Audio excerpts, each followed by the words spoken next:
Il faut faire un round-up européen, mais aller aussi un peu plus loin que l'Europe, parce qu'il y a des pays qui se tournent délibérément vers la voile et vers les loisirs. On peut aussi se permettre de les alimenter en rêves et en belles images.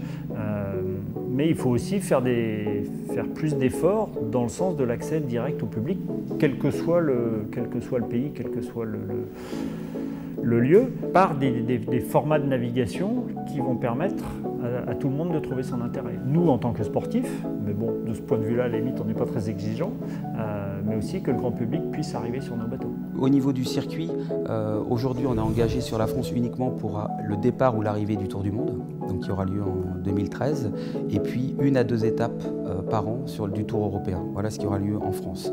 Tout le reste aura lieu à l'étranger. On peut considérer qu'aujourd'hui, il y a 80% du circuit qui sera à l'étranger, 20% en France. On peut considérer qu'il y a à peu près 80% d'offshore, c'est-à-dire de courses au large océanique en équipage, et 20% d'inshore, c'est-à-dire des courses au cœur des villes devant le public, à proximité du public.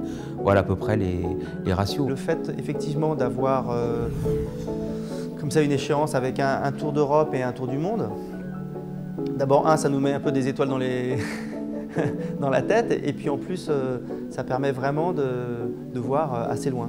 Un Tour de l'Europe en mode 70, pour moi c'est un programme parfait de démarrage. En course, parce que les parcours sont magnifiques, on va faire 2, 3, 4 mers différentes, on va faire du large, du côtier, avec tout le panaché de la stratégie, de la tactique qu'on peut faire, donc sportivement c'est top. Puis j'attends avec impatience ce Tour du Monde. Hein.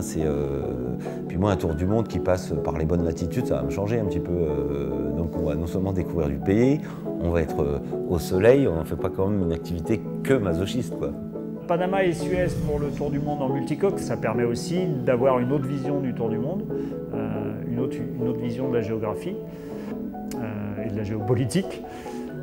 Et ça va permettre justement, sans faire des parcours qui soient trop exposés en termes climatologiques et de conditions météorologiques, de faire des parcours qui nous emmènent dans des pays où on n'était pas allé, ou en tout cas les Européens et marins européens n'étaient jamais allés.